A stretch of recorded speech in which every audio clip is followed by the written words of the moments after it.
Hey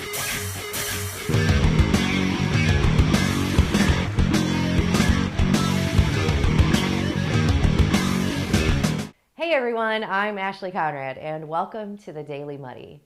Well, with the primary behind us, maybe we'll get a break from politics for a bit. Maybe. I'm sure we'll start seeing political ads again next week though, kind of like Hobby Lobby's Christmas decor. It's all just a bit too soon if you ask me. But if I'm being honest, I'd take year-round Christmas decor over 5 months of repeating political ads. That's just me though. Either way, your friends here at Muddy River News are preparing for a little break. There will be no Daily Muddies next week as Bob and his lovely wife are taking some time for their 30th wedding anniversary. And I'm going to spend some time with my family as well. Because, well, work hard, play harder, right? But as you know, here at the Daily Muddy, we want to talk about all the things.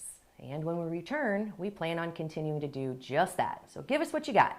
Something on your mind? Cool things going on in the community? Something you think needs attention? Let's hear it.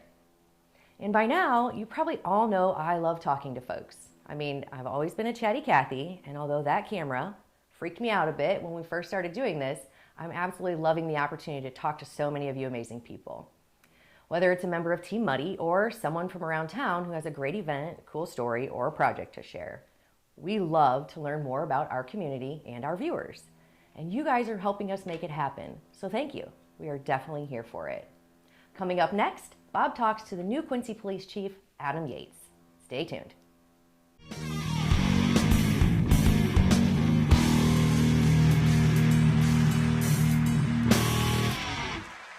Instant Replay is your local sports bar. With 18 big screen TVs, we have all the sports packages from college games to pro games. We offer daily drink specials and come check out the Bullpen, our newly renovated beer garden. Instant Replay, 2739 Chestnut in Quincy. Welcome to the Abbey, a Quincy tradition. With 6 big screens, a new larger kitchen, and now more seating capacity, the Abbey is the place to be. Before, during, and after the big game. Come enjoy fan favorite appetizers, steaks, burgers, and a variety of daily food and drink specials. Can't join us? Carryout is available too. Now with a convenient drive-up window to better serve you. 1736 Spring in Quincy. Opens at 3 p.m. Tuesday through Sunday. Come join all your friends at the Abbey, a Quincy tradition. A great night's sleep starts at Harvey's Furniture. Harvey's is your home for industry-leading handcrafted mattresses from Bemco, Spring Air, and Chatham & Wells. Twin, full, queen, and king, we have a full selection of in-stock mattresses to fit your needs. No waiting, get it today, and as always, free delivery. You deserve a better night's sleep. Harvey's Furniture, our home, your home. Are you looking for the perfect venue for your next special event? Check out Utopia Event Center. Utopia has a large banquet room and an awesome bar area, perfect for anything from birthday parties to formal corporate meetings.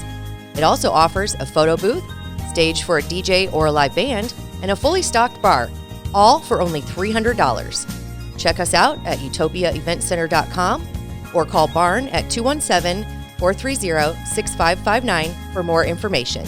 Utopia Event Center, 900 North 12th Street in Quincy. Quincy Warehouse Bargains is your Quincy home improvement store. It's the only store of its kind in the Quincy area.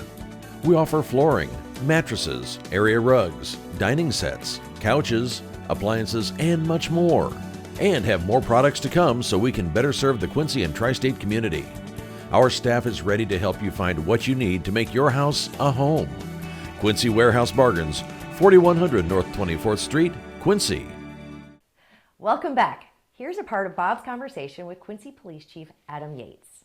Last thing I want to talk about is something that's coming down the pike, and it is the elimination of cash bail in the state of Illinois. The conversations I've had with the state's attorney and a few judges, this is not going to be a positive thing for our state, and I understand you agree with that sentiment. I do agree with that. It's going to be a very difficult transition for every level of the criminal justice system, from the officers that are out, trying to do the right thing on the street, trying to solve problems, trying to lock bad guys up.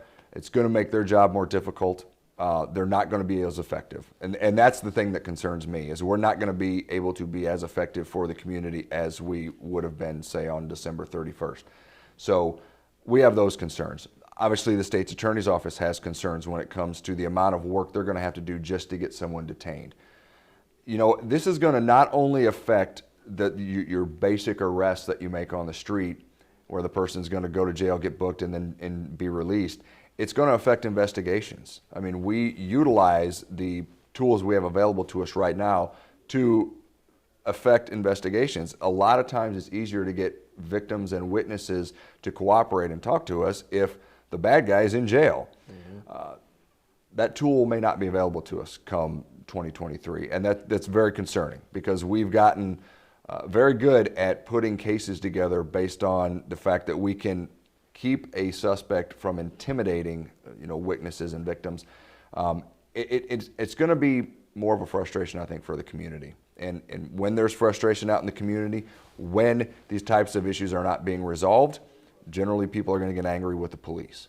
And when you, so say you arrest someone and it's a drug charge or what have you, you bring them in, you book them.